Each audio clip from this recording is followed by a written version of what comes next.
በጉጉት ሲጠበቅ የነበረው ሳይታችን ተለቀቀ።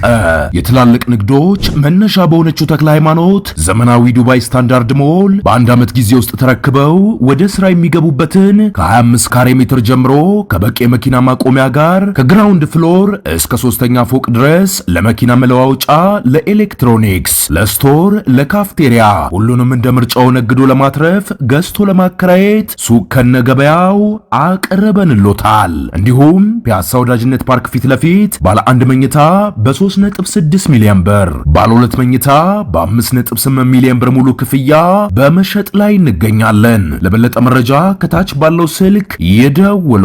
ሜሪትስ ፕሮፐርቲ።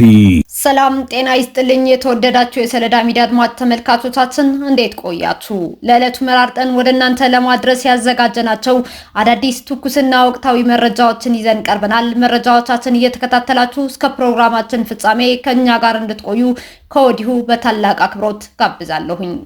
በመቀለ ዙሪያ ያለችው አርሚ 22 በጀነራል ታደሰ ወረደ ላይ ያነጣጠረ አደገኛ እንቅስቃሴ ለማድረግ ዝግጅት ማጠናቀቋን አውራምባ ታይምስ ገለጸ። በኢትዮጵያ ብሔራዊ ምርጫ ቦርድ ህጋዊ የፖለቲካ ሰውነቱን የተቀማው ህወሓት ከቅድመ 2013 ዓ.ም በፊት ወደ ነበረበት አስተዳደር ለመመለስ ውሳኔ ማሳለፉ ይታወሳል። ህወሓት በሌተናል ጀነራል ታደሰ ወረደ የሚመራውን ጊዜያዊ አስተዳደር በማፍረስ ስልጣን ለመቆጣጠር መወሰኑን የቡድኑ ማዕከላዊ ኮሚቴ ሚያዝያ 11 ቀን 2018 ዓ.ም ማምሻውን ባወጣው መግለጫ አስታውቋል። በሌላ በኩል የትግራይ ክልል ጊዜያዊ አስተዳደር ፕሬዝዳንት ሌተናል ጀነራል ታደሰ ወረደ ትናንትና ምሽት ሚያዝያ 13 ቀን 2018 ዓ.ም ለክልሉ መገናኛ ብዙሃን በሰጡት ጋዜጣዊ መግለጫ ይህንን የህወሓት ውሳኔ ተከትሎ ሊመጣ የሚችለው ጦርነት ሊሆን እንደሚችል አመላክተዋል።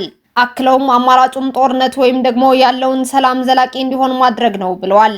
ከዚህ ጋር ተያይዞ በመቀለ ዙሪያ ያለችው አርሚ 22 በጀነራል ታደሰ ወረደ ላይ ያነጣጠረ አደገኛ እንቅስቃሴ ለማድረግ ዝግጅት ማጠናቀቋን አውራምባ ታይምስ ዘግቧል። አርሚዋ በኮሎኔል ገብረስላሴ በላይ እንደምትመራ የገለጸው አውራምባ ታይምስ ዋና ተልዕኮዋ ከመቀለ ከተማ ፖሊስ ኮሚሽን በመቀናጀት የአካባቢውን ሰላም ማስጠበቅ ቢሆንም አሁን ግን ከዚህ በተቃራኒው እየተንቀሳቀሰች መሆኗን ገልጿል።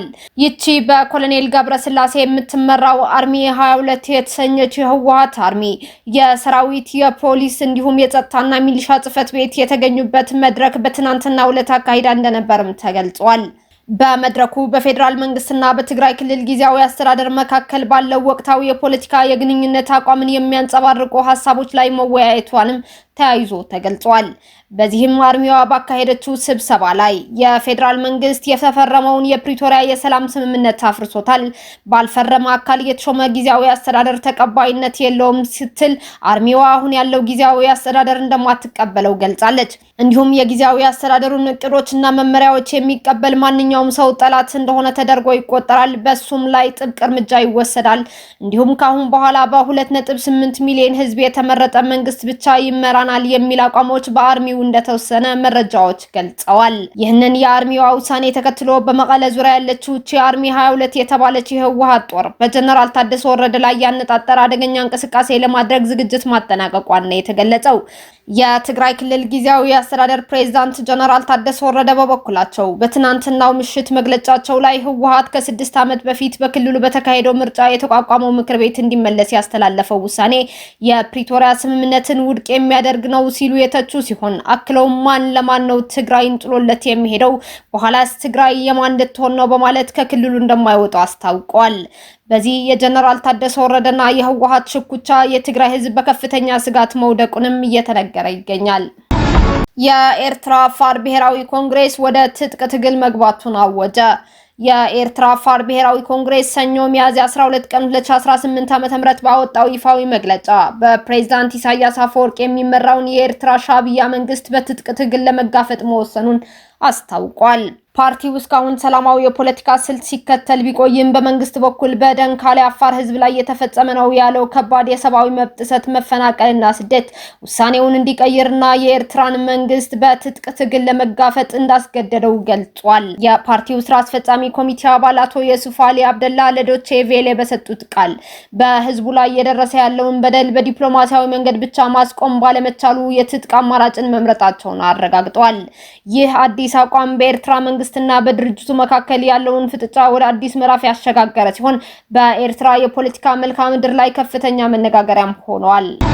የአፍሪካ ህብረት ሊቀመንበር ትራኦሬ ለሰላም መስፈን ያሳዩትን ጥናት አደነቁ። የአፍሪካ ህብረት የወቅቱ ሊቀመንበርና የቡሩንዲ ፕሬዝዳንት ኢቫርስቴ ንዳይሽሜ በቡርኪና ፋሶ ባደረጉት ታሪካዊ ጉብኝት ከመሪው ኢብራሂም ትራኦሬ ጋር በሀገራዊ ሰላምና ቀጠናዊ መረጋጋት ዙሪያ ፍሬያማ ውይይት አድርገዋል። በቆይታቸውም ስለ ሳህል ቀጠና ተጨባጭ እውነታና ስለ ቡርኪና ፋሶ ህዝብ ነባራዊ ሁኔታ ጥልቅ ግንዛቤ ማግኘታቸውን የገለጹት ሊቀመንበሩ ትራኦሬ ለሀገራዊ ሰላምና መረጋጋት ላሳዩት ጽኑ ቁርጠኝነት የእንኳን ደስ አልዎት መልእክታቸውን አስተላልፈዋል። ይህ ጉብኝት በዋናነት በአፍሪካ ህብረትና በአሁኑ ወቅት ከአባልነት በታገዱት የሳህል ሀገራት መካከል አዲስ የትብብር ድልድይ ለመገንባት ያለመ መሆኑም ተመላክቷል።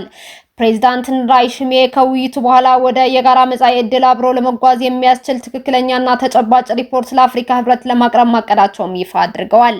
የቡርኪና ፋሶ ፕሬዝዳንት ጽህፈት ቤት እንደገለጸው ንግግሩ በሀገሪቱ ሰላም ለማስፈን የሚደረገው ጥረት የሚያጠናክርና በለይቶ ማግለል ፋንታ በውይይት ላይ የተመሰረተ አፍሪካዊ መፍትሄን ለመፈለግ የተደረገ ትልቅ እርምጃ ነው ብሏል። ይህ ዲፕሎማሲያዊ እንቅስቃሴ በሳህል ቀጠናና በህብረቱ መካከል ያለው ግንኙነት ወደ አዲስ ምዕራፍ ያሸጋግራል ተብሎም ይጠበቃል። ኢራን ለደረሰው ጥፋት ሁሉ ተጠያቂ ናት ሲል የአረብ ሊግ አስታወቀ።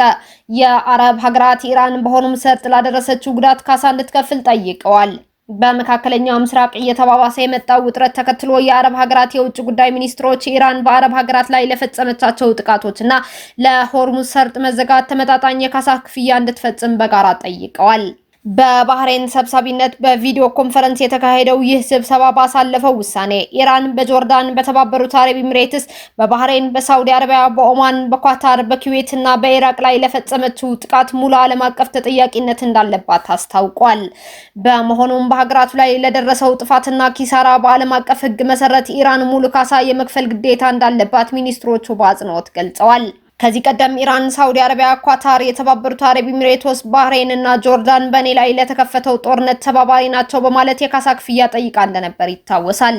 በሌላ በኩል ስትራቴጂካዊው የሆርሙዝ ሰርጥ የባህር ላይ ጉዞ ደህንነትን ለማስጠበቅና ቀጠናዊ መረጋጋትን ለመፍጠር በእንግሊዝና በፈረንሳይ የሚመራ ዓለም አቀፍ ወታደራዊ ውይይት በለንደን እየተካሄደ ይገኛል። በአካባቢው ያለው ወታደራዊ እንቅስቃሴና በዲፕሎማሲያዊ ፍጥጫ የዓለምን የነዳጅና የንግድ መስመርን በከፍተኛ ሁኔታ እየተፈታተነውም ይገኛል። ፕሬዝዳንት ዶናልድ ትራምፕ የተኩስ አቁም ስምምነቱ እንዲራዘም መወሰናቸው ገለጹ። የአሜሪካው ፕሬዝዳንት ዶናልድ ትራምፕ የኢራን መሪዎች ጦርነቱን ለማቆም የሚያስችል የተቀናጀ የውሳኔ ሀሳብ ሲል የገለጹትን ይዘው እስኪቀርቡ ድረስ የተኩስ አቁሙ ስምምነቱ እንዲራዘም ትዕዛዝ መስጠታቸውን አስታውቀዋል። ይሁን እንጂ የባህር ላይ እገዳው አሁንም ይቀጥላል ብለዋል ትራምፕ። ፕሬዝዳንቱ ባወጡት መግለጫ ይህንን ውሳኔ ያስተላለፉት በፓኪስታን አደራዳሪዎች ጥያቄ መሰረት መሆኑን ገልጸዋል። ቀደም ሲል የነበረው የተኩስ አቁም ስምምነት ረቡዕ ዕለት ሊያበቃ የነበረ ቢሆንም አሁን ግን ጊዜው ተራዝሟል። ዶናልድ ትራምፕ በማህበራዊ የትስስር ገጻቸው ባሰፈሩት መልእክት የአሜሪካ ጦር የባህር ላይ እገዳው እንዲቀጥል መመሪያ ሰጥቻለሁ፣ ነገር ግን የኢራን የውሳኔ ሀሳብ ቀርቦ ውይይቱ በማንኛውም መንገድ እስኪጠናቀቅ ድረስ የተኩስ አቁሙ እንዲራዘም ወስኛለሁ ብለዋል። ፕሬዝዳንቱ የተኩስ አቁሙ የሚያበቃበትን የተወሰነ ቀን ያልጠቀሱ ሲሆን ይህም ስምምነቱ ለተወሰነ ጊዜ ክፍት ሆኖ እንዲቆይ መፈለጋቸውን እንደሚጠቁም ተዘግበዋል።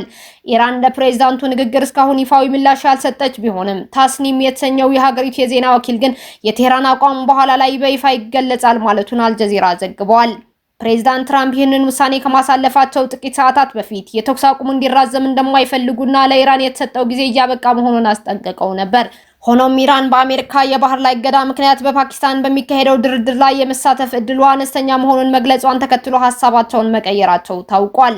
የፓኪስታን ጠቅላይ ሚኒስትር ሸህባዝ ሸሪፍ ፕሬዝዳንት ትራምፕ የተኩስ አቁሙን ለማራዘም በመስማማታቸው ምስጋናቸውን ገልጸው ኢስላማባድ ለዘላቂ ሰላም የምታደርገው ጥረት እንደምትቀጥል አረጋግጧል። ጠቅላይ ሚኒስትሩ በኤክስ ገጽ ባሰፈሩት መልእክት ሁለቱም ወገኖች የተኩስ አቁሙን በማክበር በኢስላማባድ በሚካሄደው ሁለተኛ ዙር ድርድር ላይ ቋሚ የሰላም ስምምነት ላይ ይደርሳሉ ብለው ተስፋ እንደሚያደርጉ ገልጸዋል። ይህ በእንዲህ እንዳለ የአሜሪካ ግምጃ ቤት ኃላፊ ስኮት ቤሴንት በኤክስ ገጻቸው ላይ ኢራን በሃርግ ደሴት ያላት የነዳጅ ማጠራቀሚያ በቀናት ውስጥ ሙሉ በሙሉ ይሞላል በማለት የኢራን ፍርክርኩ የወጣ የነዳጅ ጉድጓዶች ይዘጋሉ ብለዋል። የኢራን የባህር ላይ ትራንስፖርት ንግድን በቀጥታ ኢላማ ማድረግ የአስተዳደሩን ዋነኛ የገቢ ምንጭ ይገድባል ሲሉ የግምጃ ቤት ኃላፊው ተናግረዋል። በኢራን ንግድ ላይ የአሜሪካን ማነቆ በድብቅ ለማለፍ የሚጥር ማንኛውም ሰው ማዕቀብ ሊጣልበት ይችላል ሲሉም አስጠንቅቀዋል። እስካሁን አብራችሁን ከኛ ጋር ስለነበራችሁ እያመሰገንኩኝ በሌሎች መረጃዎች እስክንመለስ እንደተለመደው የሶለዳ ሚዲያ ቤተሰብ በመሆን ላይክ፣ ሼር፣ ሰብስክራይብ ማድረጋችሁን አትርሱ። አዳዲስ ትኩስና ወቅታዊ መረጃዎቻችን በቶሎ እንዲደርሷችሁ የደወል ምልክቷን ይጫኑ። ስኬት፣ ድልና ሰላም ለኢትዮጵያውያን። ሶለዳ ሚዲያ